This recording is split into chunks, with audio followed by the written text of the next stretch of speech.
Hello everyone, I'm Claire Davis and I'm back with Mental Health Chats. Today we have Tricia Maitland. Hello Tricia, how are you going? Hi, I'm really great, Claire. Thanks so much for having me on your Mental Health Chats. This is part of our wider series. Find the full interview in the playlist for this series. Why do people get anxious? I think it can be, there's a number of factors, human beings, we're this whole being, and there's lots of different things that affect us. One's obviously some people are just more inclined to be anxious than others. I think people who can be more emotional, which I'm a bit more like this, and my husband's like this. So, so I think some people are naturally that way.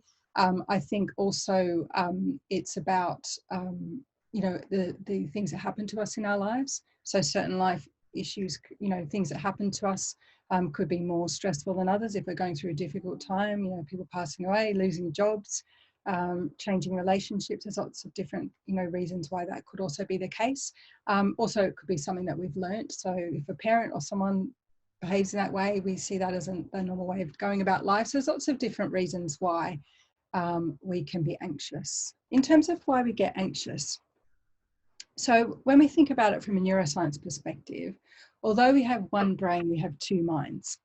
Now, our first mind is our intellectual mind, which relates to our left prefrontal cortex, which is very much the most recently evolved part of the brain. And it's a part that humans use the most. And when we operate from this part of the brain, we're generally getting things right in life because it's wise, it's positive, it's resilient, it's solution focused. So this is obviously where we want to be operating from, because whether life's going well or whether we're having issues, this is where we want to be making decisions from. This is where we want to be sort of thinking about. This is where we want to be.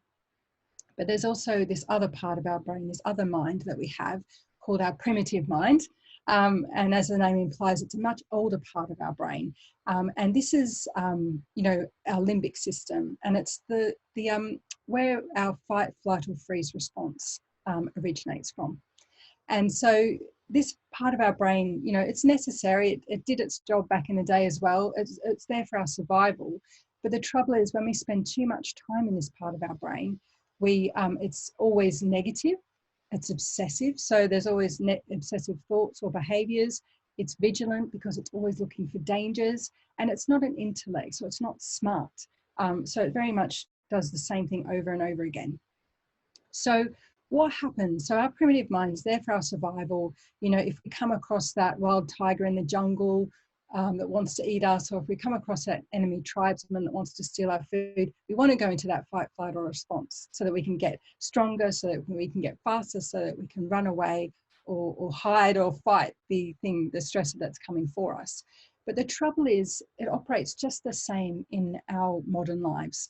So for us, what happens to us is that the things that might happen to us, so whether we have this long to-do list that we don't know if we're going to get on top of, whether it's bills we can't pay, whether it's an argument we've had with someone, whether it's at the moment, issues with coronavirus, people's businesses, stresses of Christmas, whatever it might be, our primitive mind sees those stresses in exactly the same way. So it sees them as like that wild tiger that's coming to eat them.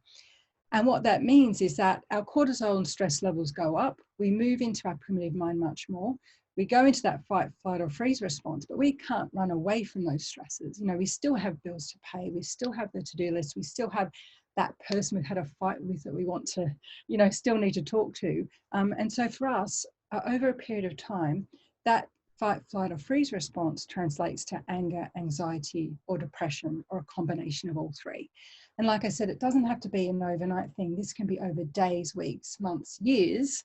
We are increasing our anxiety. And that's when we start to see problems. That's when we start to see people not sleeping well, feeling angry all the time and snapping, not being able to concentrate, perhaps eating and drinking too much, having bad habits like surfing the net or sitting on the couch when they should be going out, withdrawing and having duvet days rather than facing what's on their plate.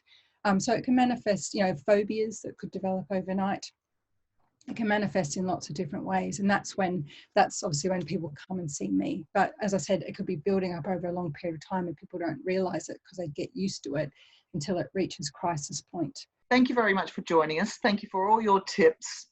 Tricia. They are absolutely brilliant, font of information, and take care, everyone. Thank you. Thank you. Bye. Bye.